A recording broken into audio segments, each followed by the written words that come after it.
আসসালামু আলাইকুম। আজ আমি আপনাদের সাথে শেয়ার করব তেঁতুল মাখার রেসিপি। এই রেসিপিটা কিন্তু খুবই ঝাল ঝাল, টক টক আর মিষ্টি মিষ্টি, খুবই ভালো লাগে।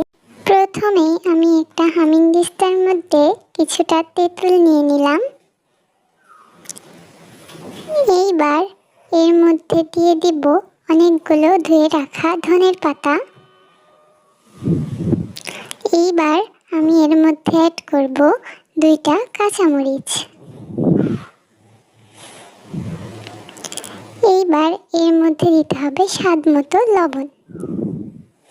এই যে লবণটা দিয়ে দিয়েছি। এইবার এর মধ্যে দিব মরিচের অল্প একটু গুঁড়া। এটা কিন্তু শুকনো মরিচের গুঁড়া, আমি অল্প একটু দিয়েছি। তারপরে এর মধ্যে আমি দিব চটপটি মশলা। এটা কিন্তু রাঁধুনি চটপটির মশলা, সেটা আমি অল্প একটু এর মধ্যে দিয়ে দিলাম।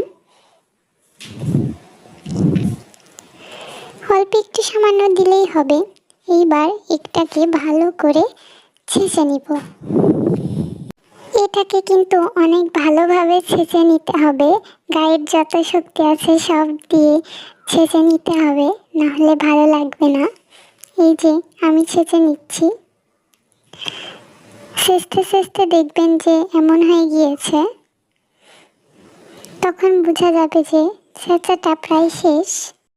মনে যার উপর যত রাগ আছে সব একসাথে নিয়ে ছেঁচতে হবে, তাহলে ছেঁচাটা কিন্তু অনেক ভালো হবে।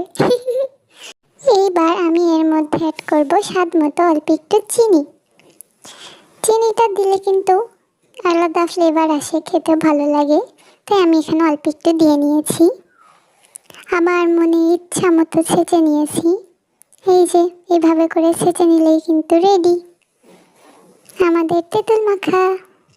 এটা কিন্তু খুবই লোভনীয় একটা জিনিস। এটা দেখলেই তো আমার জিভেতে পানি চলে আসছে। আপনাদেরও নিশ্চয়ই আসছে, আপনারাও এইভাবে বানিয়ে খেয়ে দেখতে পারেন। এটা কিন্তু অসম্ভব মজা।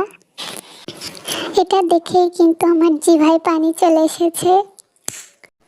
এই রেসিপিটা একদিন আমি আমার বান্ধবীরা কলেজ থেকে আসছিলাম, তখন দেখছি এমন তেঁতুল মাখা বিক্রি করছে। তারপরে আমরাও সেখানে খেতে গিয়েছিলাম। সেখান থেকেই দেখা এই রেসিপি। আমরা খেয়ে তো পাগলই হয়ে গিয়েছিলাম, এত সুন্দর ছিল। তারপরে এই যে আমিও ট্রাই করে ফেললাম। আজকের মতো এখানেই শেষ করছি। আল্লাহ হাফেজ।